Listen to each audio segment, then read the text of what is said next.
my editor one-on-one Zooms when I teach them about TooD. I haven't done this actually in a bit of time, so it'll be fun to do this again. Oh, good. All right. So tell us a little bit about TooD. Love the name, by the way. Read the tagline on the website that it says it comes from attitude. Because at first I'm like, is it 2D? Is it TooD? What is it? And then I read that and I'm like, oh, that's so cute. Especially the way it's spelled and the meaning, and it's all about your attitude. So it seems super fitting for the line, which is so different. And really, like, you think you can't do anything different in the makeup space, and yet you have really done something totally different that I've never seen before, and it's so fun and vibrant. And I think that's all like an expression of everything that we all need right now, is just like having fun and playfulness and color. So tell me a little about the line and how you developed it, and let us in on all of your secrets.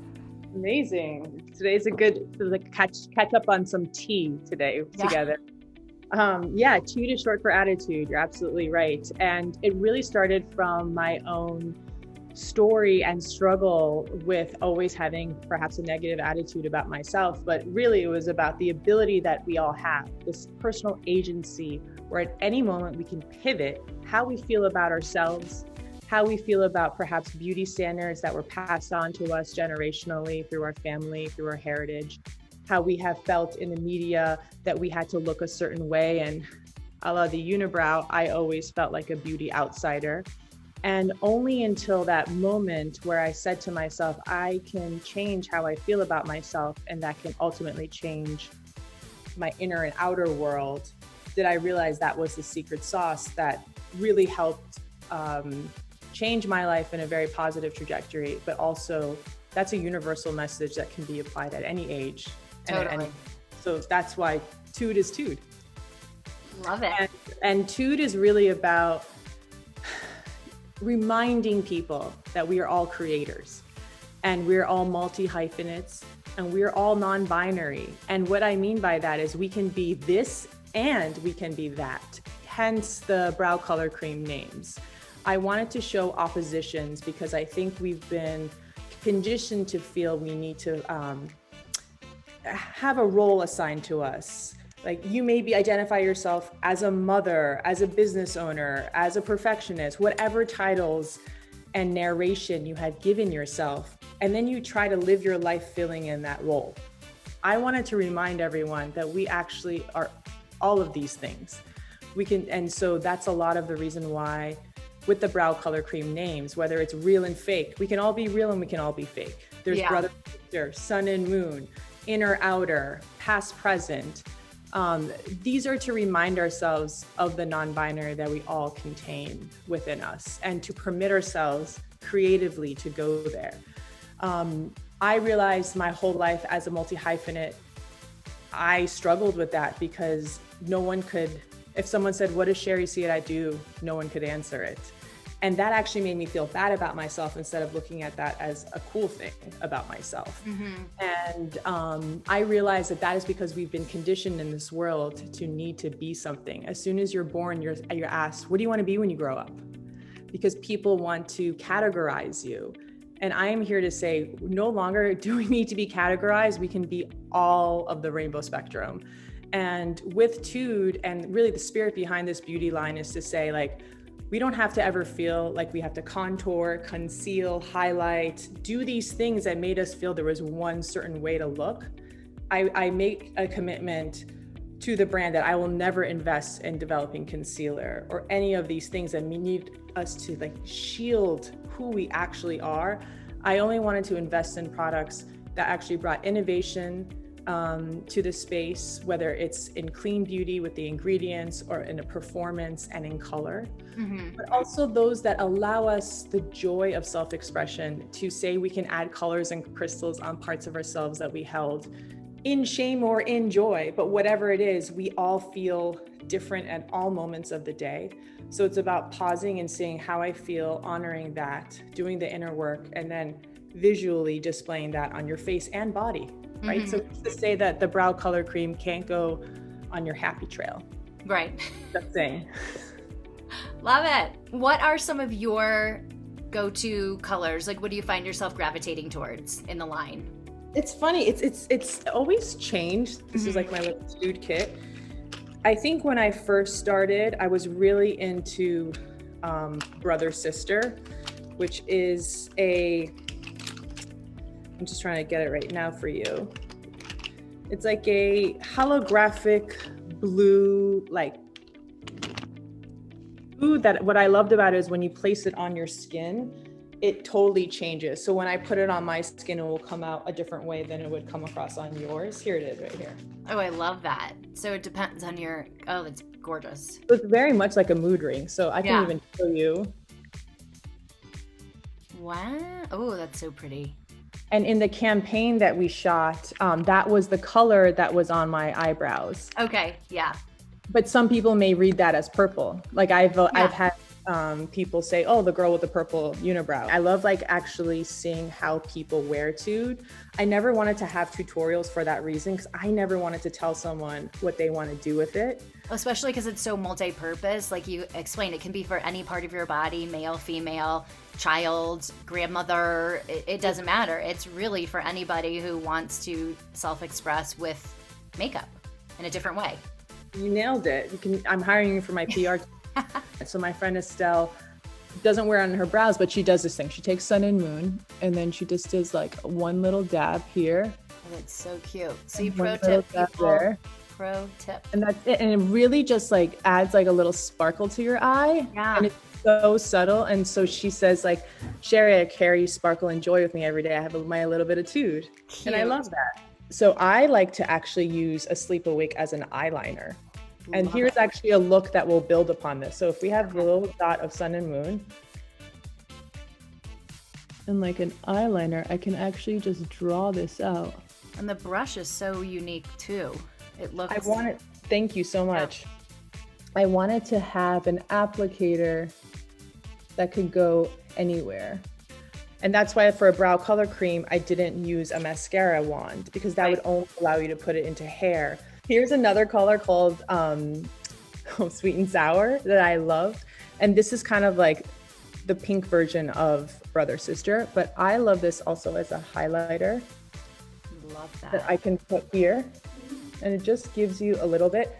You can also put it like on your collarbone and neck, and it just really illuminates and gives you. Oh my gosh, that's so pretty. Very little subtle something, the je ne sais quoi, as we like to say. This is my first experience with grays. I think in quarantine, I don't know about you, but I live in sweatpants. Like I'm scared to put jeans on. I probably can't. Yeah, exactly. I can't wear jeans probably for a long time.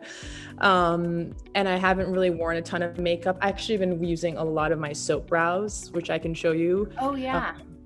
Which is like an all natural way to shape them. So I've been going more like in those earthy tones, ironically, and dabbing a little TooD here and there. And so when it came to coloring my hair, I'm like, first of all, I didn't feel safe. I'm a single mom in quarantine. If I got sick, like there was no one that could run the house.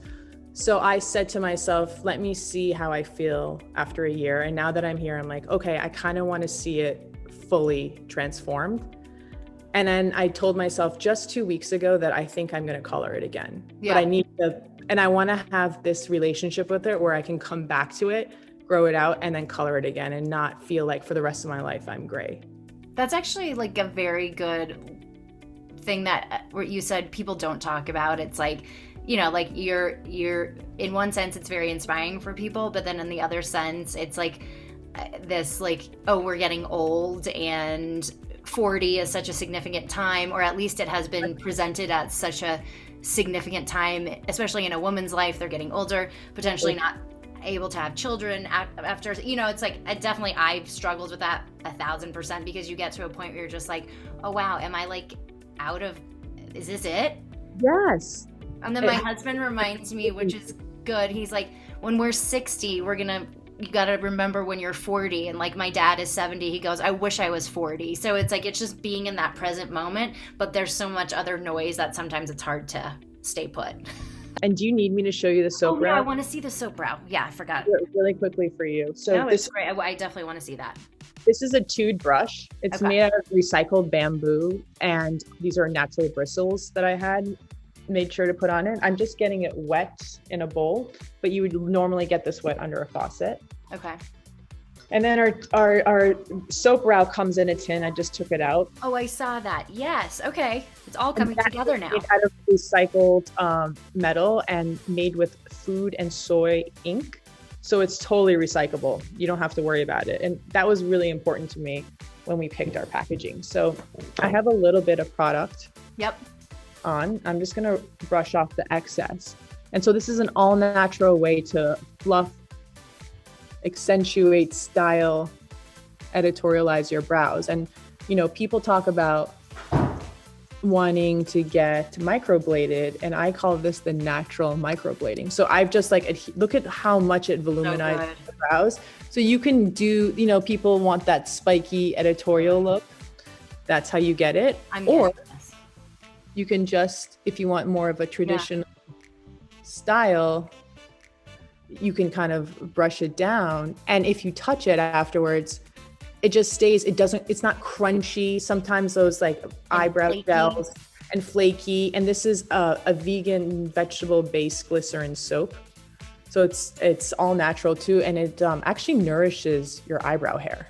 Do a little like behind like the Wizard of Oz veil. So we are sitting in what I like to call like my blue room. It's like my Moroccan den. And this is a piece by Derek Adams, who is a dear friend of mine.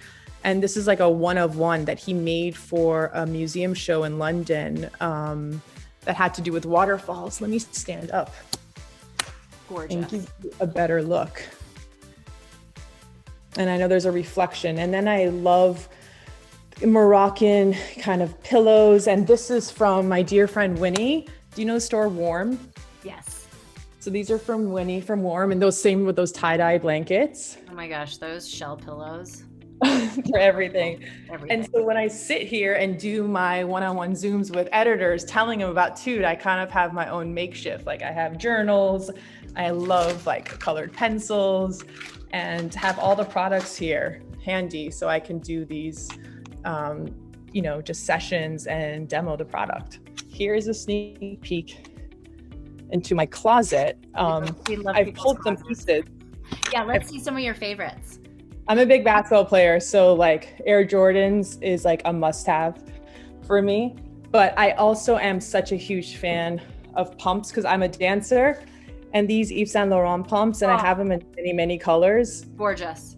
Go to with a little bit of like a Japanese lace sock and a slip dress. Like you can see, this is a slip dress from Geminola, who's actually Jemima's mom ran that shop. And this is a little cardigan from Susie Condi. And speaking of Jemima, this is a portrait called Three Sisters that she painted of my three daughters, Scarlett, Savannah, and Celine. Oh my gosh, that's gorgeous. Thank you. It's my most favorite thing because I have it next to my bed. So every morning and every night I can look at them. So if they're with me or not. And even if I have Zooms here, sometimes they're over my shoulder watching me. And I know you're into kind of like unique things that are personal. I have a little bit of like of an altar next to my bed. Oh my God, amazing. And I'm a Pisces, so I have a huge amethyst. And my friend brought this back for me from India. So I think it's important to have her next to me. And then my daughters and I do these like meditative sound baths once in a while to calm down, especially if they like to be in bed with me. We like to kind of have our own, I don't know, sleep. Like ritual. Yeah, it's like even beyond, yes, sleep ritual, but like my youngest daughter was calling it a sleep session. She's like, let me lead the session tonight. It's adorable. And I don't know why, but I was always drawn to Ganeshas. And so in the last few years, I've started collecting them. So there are three here, which I always think are kind of like my three daughters. There's this designer called Tara Locklear. I discovered her at Museum Art and Design. They always have a show in April where they find around 30 artisans from all over the world in jewelry. And so I discovered her maybe 2017. This is made out of recycled skateboard. That's so cool. So unique. And then I pulled this piece. So I was talking about my grandmother, who was so important to me. When she passed, I told my mother, don't throw any of her clothes away. So these are clothes from Iran that were sewn for her. I think probably in the 60s or 70s. And while we are different sizes, I've learned to kind of modernize them. And so and it kind of still smells like her. Oh, yeah. Scent is so important for me. Yeah. And what's cool is I kind of feel like she's with me. So there's a brand called Crown Affair. Oh, no, I've heard of that. Full disclosure, they had sent me a free gift of this. Yeah. And you know, when you get things sampled to you, sometimes they're great, sometimes they're not. I'm like, I will buy stock in this company because it is so amazing. This is a renewal mask. Oh, a mask. Amazing. My hair is so thick and I have 3 girls. I use it every single day as my go-to conditioner. And you just leave it on? Leave it on for 3-5 minutes, sometimes longer, and wash it away. And it makes my hair, it just falls into place nicely. And they have these amazing silk scrunchies that they also sell. Yeah. It's changed my hair game, especially gray hair. The texture changes. My hair is quite coarser now. Yeah. Yeah, and it's just changed. So this has been definitely the game changer for me. Have you ever had this before? No. Singha's mustard bath. Like, people laugh. They'll call me like, "What are you doing?" I'm like, "I'm soaking in a mustard seed bath," and they're like, "Of course you are, Shari." I have like board meetings. I literally will fill my tub, and maybe this is very Pisces of me, get in a mustard seed bath and like have my phone calls. I look at it as like my boardroom. This is like the cool thing. Like, that's what's so nice about quarantine is like we have to take advantage of what we can do instead of what we cannot.